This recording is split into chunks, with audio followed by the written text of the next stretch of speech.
as an 11-year-old looking at myself in the mirror and just saying, "You're fat, ugly, and stupid. You're fat, ugly, and stupid," over and over. I did not see what other people saw, and that was a girl that was sick and just struggling and just emaciated. I was a very average weight child, a very healthy child, but it really wasn't until the 4th grade, that recess one day, the queen bee of our little posse just started talking about weight, and she said, "Hey guys, I weigh 69 pounds, I'm so fat." Went around the circle and asked, "Well, what does everyone else weigh?" I lied and said, "I don't know what I weigh, I haven't stepped on the scale in a long time." I went home that day and started memorizing the nutrition labels on all the packaged foods in the pantry and resolved to just eat the least amount of fat as possible in a day. I started just wanting more control over my food and food choices, and all in efforts to attain my goal of losing weight. This kind of continued throughout that summer, throughout that fall, and then by Christmas break, my parents really noticed I just did not look well. My pediatrician referred me to a counselor that I was diagnosed with anorexia. I didn't know what anorexia was, and I had never heard of an eating disorder before, and I really felt like my parents and these doctors were trying to take away a goal that I didn't feel like was a bad goal. Why can't I be thin and pretty? This is my thing. You can't control me. I was getting worse, and that spring was the first time I was hospitalized. I was living either in an extreme world of treatment and hospitalizations where I was not being showed what a realistic relationship with food looked like or a healthy relationship with my body looked like. When I would get out, all I knew was the eating disorder.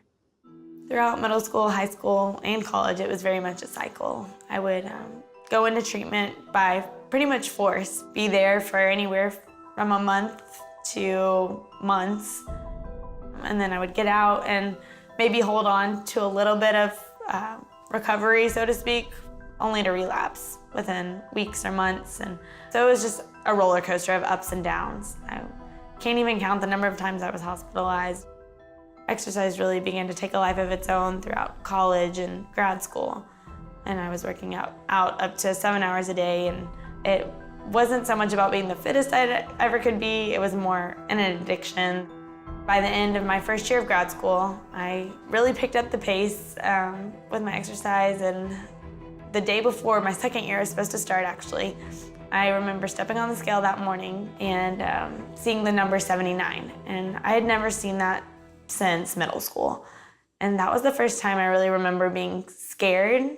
I remember praying on the way to the gym that morning, "God, I pray that you would help me make a change today." Pulled in the parking lot and was getting out.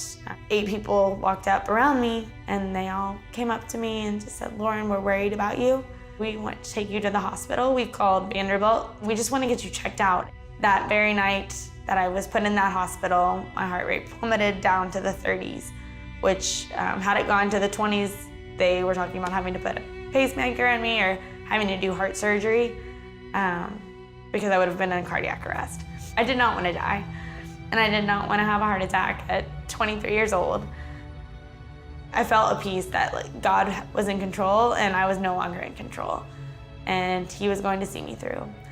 Realizing where my health was and what it had come to, and the fact that I really was on death's doorstep is really what hit home with me. God was already working and changing my heart. He really wanted to work through every little root and trench that there was. The counselor that I worked with during treatment was amazing. She was the first counselor I'd ever worked with that was a believer. I remember talking more about the spiritual warfare that I think is really what brought the wellness in my heart change as well. This counselor helped me see myself through God's eyes and not with the mirror or what I thought I saw in the mirror. My life right now is in a fun place. I, for so long, was kind of a drudgery to live. My heart is very much in wanting to work with wellness and prevention and also recovery from eating disorders. My eating disorder for so long was a battle of the mind, and I really just never felt like I could escape from the thoughts in my head. And I want people to know that recovery is possible. There is freedom, and to believe in that and to never lose hope